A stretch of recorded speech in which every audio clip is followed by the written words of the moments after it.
So people have been writing me all day. They want me to weigh in on this. And they're asking me, why is The Rock so skinny? I think they're worried about him. I think they're worried there could be when Chadwick Boseman got really thin, people got worried, and they were right to be worried. And other people in the past have, it's been different reasons for different actors. When I first saw the picture, I didn't know what to think personally. There is an article here from the New York Post that I'm going to take a look at, but I was scouring through Twitter, and many are saying that he actually dropped around 60 pounds, I believe, to get to the size of the Smashing Machine so that he could play the Smashing Machine. So let's check this out. It says here, Dwayne "The Rock" Johnson shocks with new slim down physique after MMA role in the Smashing Machine. From rock to pebble. Dwayne Johnson shocked fans with his slim down physique at the Venice Film Festival over the weekend. The wrestler turned actor, 53, transformed his body to play MMA fighter Mark Kerr in Benny Safdie's film, The Smashing Machine, which is premiering in Venice Monday night.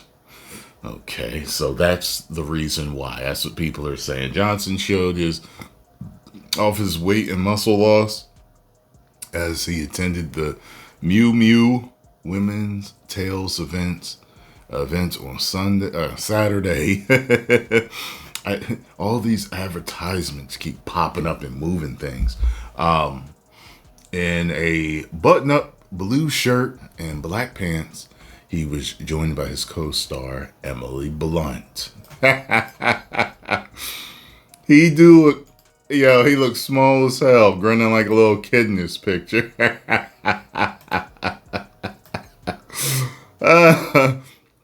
Dwayne Johnson at Miu Miu Women. Okay, Johnson's skinny physique went viral on X, where fans jokingly called him the Pebble. I'm sure if he took his shirt off, though, then he don't look like that. Like, that's what he probably looks like. Like he looks like the Smashing Machine when he takes his shirt off. Wow, nice transformation. A different person wrote. In The Smashing Machine, Johnson plays UFC MMA legend Mark Kerr, who battled prescription drug addiction. Blunt, 42, plays now ex-wife Dawn Staples. At the film's press conference Monday, Johnson explained that he's been waiting for a role this rewarding for a long time. When you're in Hollywood, as we all know, it becomes about box office. You chase the box office. The box office can be very loud and can become very resounding, and it can push you into a category and into a corner, he explained. This is your lane, and this is what you do, and this is what Hollywood wants you to do. Well, he did. In his story, basically he got his team together and changed, because he downsized when he started working for Disney. Then he upsized. He got a whole new team, or got his team together, and wanted to be, they crafted a way for him to become the next big thing, and he did. And he did that by becoming the next big thing. Quote, I just had this burning desire and voice that was saying, what if there's more? What if I can? A lot of times it's harder for us, or at least for me, to know what you're capable of when you've been pigeonholed into something. A lot of people believe he's pigeonholed himself into it. To me, it's not a bad pigeonhole to be in, the tough Hollywood guy that doesn't lose a fight, and he's charismatic and good looking, and the women want him.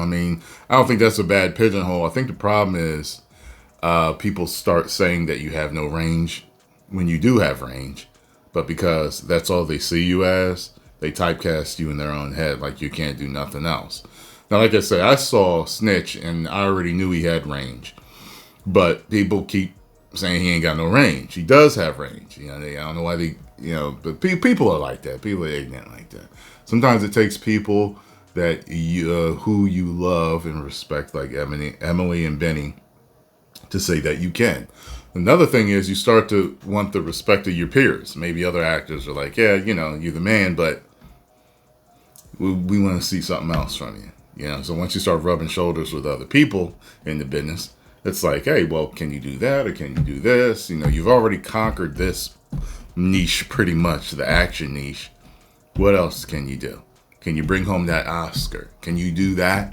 Because once you can do that, then you're full-fledged actor at that point. Once you bring home an Oscar or you're nominated, that's it. You're good to go. You already got the box office, Johnson went on. I looked around a few years ago and I started to think, I'm living my dream, or am I living other people's dreams?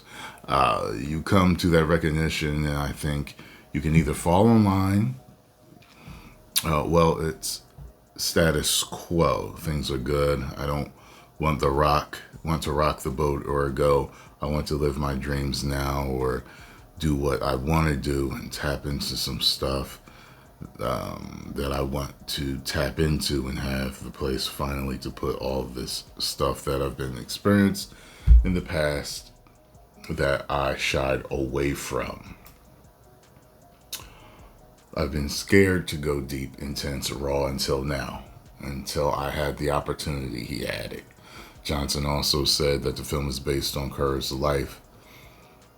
It's not really about fighting. It's a love story. Yeah, well, you know what? If he was scared to go deep, if he really was scared to go deep, I get it. The stories I've read about actors, when you got to go to a dark place to dig out a particular emotion. I was talking to a director and he was telling me, he was like, yeah, man, he was like, there's actors that need therapy when they're done certain roles. Look, I'm an actor and I've always wanted to have fun. You know what I mean?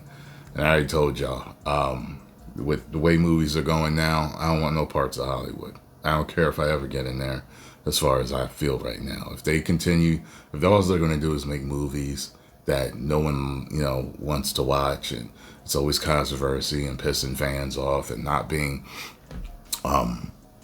fundamentally sound to the characters, then I don't want any part of that. I'm already a successful mainstream entertainer on YouTube. YouTube's mainstream. YouTube is the biggest thing on the planet that all people watch, period, point blank. I thought to become a mainstream entertainer, I should go to Hollywood, but it happened through YouTube. You never know how your dreams are gonna, happen. It never's gonna happen exactly the way you want it to, So I am very happy. If any opportunity ever presents itself, when they finally decide to start entertaining people again, I'll take an opportunity. However, I don't know if I would ever try to go for some super dark role where I have to get so emotional or so effed up in the head to pull it out, because I don't know if I want to deal with that. You know what I mean? I don't want to have to go to therapy. I got this Oscar. Meanwhile, PTSD from the role for the rest of my life or whatever. No. Sorry.